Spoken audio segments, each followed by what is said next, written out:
جواب دینے لگے. فرمایا اس سے ہوگا کیا؟ آپ فرمانے لگے سن لِأَنَّ ذکر اللہ والصلاۃ علیہ ایمان باللہ، یہ بندے کے ایماندار ہونے کی علامت ہے کہ یہ بندہ بے ایمان نہیں، یہ بندہ صاحب ایمان ہے. حالانکہ قربانی کرنے والا تو غیر مسلم کو کیا ضرورت ہے؟ قربانی تو وہی کرے گا جو اللہ رسول پر ایمان رکھتا ہے. فرمایا کہ ان میں سے بھی سب سے اونچا درجے کا مومن وہ ہے جو جانور کو ذبح کرتے ہوئے مصطفیٰ پہ درود پڑھتا ہے.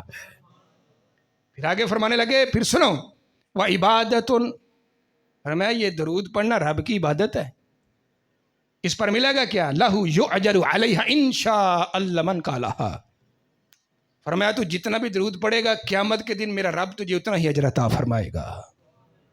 تو جب درود مصطفیٰ صلی اللہ علیہ وآلہ وسلم صرف ان کا کوئی ٹائم نہیں ہے، جب بھی اللہ کے فضل و کرم سے کوئی کام بھی کرو، اگر وہ کام کرتے ہوئے مصطفیٰ پہ درود پڑھا جائے گا تو میرا رب اگر جہاں پر ایک نیکی ملنی ہے تو میرا رب 20 نیکیاں عطا فرمائے گا. تو قربانی کے جانور کے متعلق کسی کے ذہن میں سوال نبی علیہ السلام سے پوچھا گیا، یا رسول اللہ کتنی قسم کا جانور ہے جس کی قربانی نہیں لگتی؟ اس میں سے ایک جانور ہے جس کو عورا، اندھا کہتے ہیں، یعنی جو آنکھ سے دیکھ ہی نہ سکے، بالکل وہ سیاہی میں رہتا ہو، یعنی کسی وقت بھی وہ دیکھ نہ سکے، اندھا. ایسے جانور کی قربانی نہیں لگتی. تو مطلب یہ نہیں وہ جانور ہی ناجائز ہے، گوشت کا اس کا حلال ہے، لیکن وہ قربانی میں استعمال نہیں ہو سکتا. ارجا ایک ایسا جانور جو لنگڑا ہے، جس کا لنگڑا پن ظاہر ہو، مثال کے طور پر پوری اس کی ٹانگ یا دستی ٹوٹی ہوئی ہے، تو ایسا لنگڑا اس سے مراد نہیں کہ جو چل کر اپنی قربان گاہ جگہ تک، یعنی جہاں پر ہم نے اس کو ذبح کرنا ہے، اگر وہاں تک چل کر پہنچ جائے تو پھر اس کی قربانی جائز ہے. بات سمجھ آ رہی ہے؟ یعنی جانور اگر ہم کہتے ہیں ایک پاؤں دباتا ہے جی، چلتا نہیں ہے، لنگڑا ہے، لیکن ایسا لنگڑا نہ ہو کہ جو چل ہی نہ سکے، اس کی قربانی نہیں ہے. جو جانور جہاں پر ہم نے ذبح کرنا ہے اپنے گھر میں، مثال کے طور پر یہاں سے لے کر 20 فٹ تک، 30 فٹ تک، 10 فٹ تک، یعنی اپنے قدموں پر چل کر اپنے نہر کی جگہ پر پہنچ جائے، اس جانور کی قربانی بھی جائز ہے. آگے ایسا جانور کہ جو بالکل لاگر ہو، کمزور ہو، یعنی اس کی ہڈیوں میں گدا ہی نہ ہو، تو ایسے جانور کی بھی قربانی نہیں لگتی. کیونکہ حضور علیہ السلام کا فرمان ہے کہ بندے سے زندگی میں اگر کوئی گناہ ہو گیا تو رب فیصلہ سنائے گا، فرشتوں اسے جہنم میں لے جاؤ. تو جب اسے جہنم کی طرف لے جا رہے ہیں، دروازہ کھلے گا، سامنے دیکھے گا تو جو دنیا پر اس نے قربانی کی تھی بکری، وہ سامنے آ جائے گی. اس نے اگر وہ بکرا یا اونٹ یا گائے جو بھی اللہ کے راستے میں ذبح کی تو وہ جہنم کا دروازہ اس میں کھڑی ہو جائے گی. تو فرشتے اسے کہیں گے راستہ دو، وہ قربانی کہے گی جیسے تمہاری ڈیوٹی رب نے لگائی ہے اسے جہنم میں لے جاؤ، ایسے ہی رب نے میری ڈیوٹی لگائی ہے اسے تو نے جہنم میں نہیں جانے دینا. تو فرشتے بھی اب رب کے بارگاہ میں فیصلہ چلا جائے گا، یا اللہ یہاں تو معاملہ بڑا مشکل ہو گیا کہ قربانی کا جانور نے تو راستہ چھوڑا ہی نہیں جہنم میں گرانے کا، اب تو ہی بتا کہ وقت ضائع ہونے کے بغیر ہم کیا کریں. تو رب پھر کہے گا فرشتوں اسے واپس لے آؤ، اسے اس کی قربانی کے ساتھ ہی جنت میں داخل فرما دو. تو وہاں پر کوئی پیسہ نہیں آئے گا جتنا وہ قربانی بندے کو فائدہ دے گی. جیسے نبی علیہ السلام نے فرمایا دنیا پر جس بندے نے اپنی 2 بیٹیوں کی پرورش کی، اسے دین کی تعلیم دی، پھر دین کے زیر سایہ اس کا ساری شادی کا انتظام کیا، اور میرا رب ان 2 بیٹیوں کے صدقے سے اس بندے کو جہنم سے آزاد کر دے گا. ایسے ہی یہ قربانی ہے کہ جب معاذ اللہ بندے میں کوئی غلطی رہ گئی، رب کہے گا جہنم کی طرف لے جاؤ، تو جب سامنے جائے گا تو اس کی ہوئی قربانی سامنے کھڑی ہوگی، نہیں آج میں تجھے تیری قربانی ہوں۔ پھر نبی علیہ السلام فرماتے ہیں گیا تو تھا پیدل، اب پیدل چل کے نہیں آئے گا، وہ قربانی کہے گی میری پشت پہ سوار ہو جا، میں تجھے اپنے اوپر اٹھا کر رب کی بارگاہ میں لے کے جاتی ہوں۔ یہ قربانیاں معمولی چیز نہیں ہے۔ اس لیے آگے اس کا جو گوشت کی تقسیم ہے اس کو آپ 3 حصوں میں تقسیم کریں۔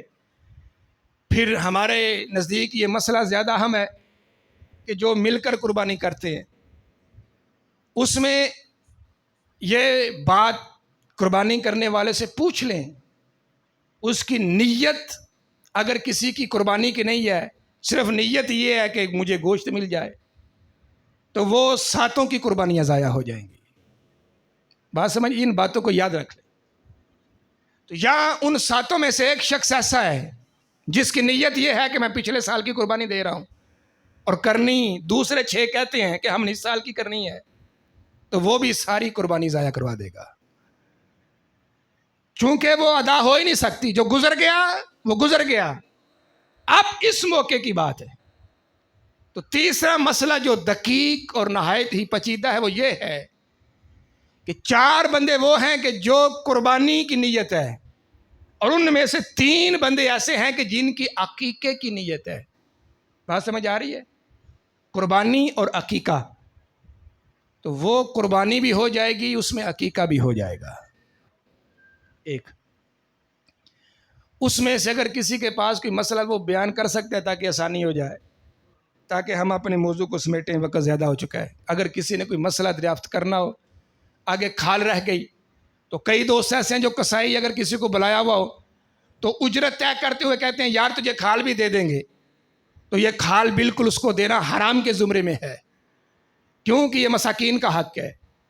تو بعض ہمارے دوست اس کے پاؤں میں جو جنجر ڈالتے ہیں وہ قربانی کے وقت نکال کے اس کو سنبھال لیتے ہیں کہ چلو یہ اگلے سال کام آئے گا، اس کی نکیل کی رسی نکال کے رکھ دیتے ہیں، اس کے گل کی سنگلی نکال کے، اس کا جو پٹا ہوتا ہے وہ نکال کے رکھ دیتے ہیں، اگلے سال کام آئے گا۔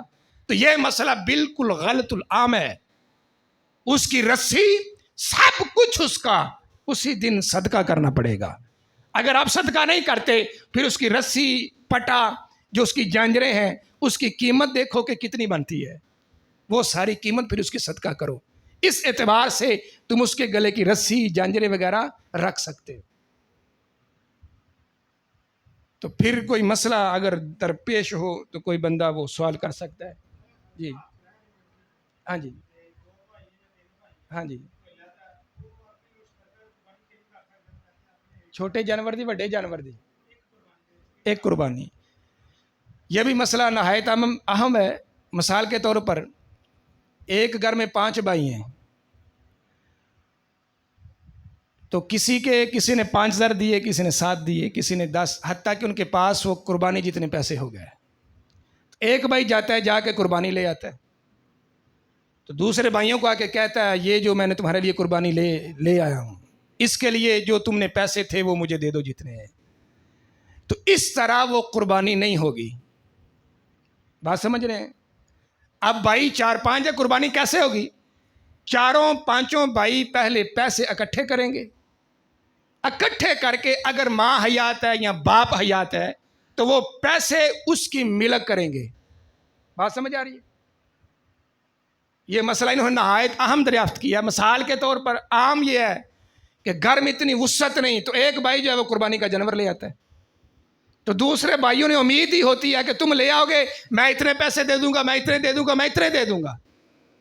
اگر وہ اس طرح ہی قربانی لے کے آئے گا، پیسے بعد میں اکٹھے کیے جائیں گے، تو قربانی طریقہ کر کے رات کو بیٹھیں یا صبح کو بیٹھیں، ماں کو پاس بلائیں، باپ کو پاس بلائیں، پیسے اکٹھے کر کے سب سے پہلے وہ ماں کی ملک کریں کہ یہ ماں جی آپ کی ملک ہم کرتے ہیں۔ پھر وہ ماں پیسے لوٹائے گی کہ یہ لو میرے بیٹے، ان پیسوں سے جا کے قربانی لے آؤ۔ تو پھر وہ سارے گھر والوں کے طرف سے ایک ہی قربانی کفایت کر جائے گی۔ اس لیے میں کہ اگر کوئی مسئلہ ایسا ہے جو آپ کے شبہ ہے تو کر لیں، اللہ کے فضل و کرم سے بفضل ہی تعالیٰ کوئی مسئلہ ایسا نہیں جس کا جواب نہ دیا جائے۔ تو خیر چلو جب موقع آیا اللہ تعالیٰ ہم سب کو قربانی کرنے کی ہمت و توفیق عطا کرے. اللہ جل وعلا ہم سب کے گناہوں کا کفارہ بنائے. وآخر دعوایا ان الحمد للہ رب العالمین.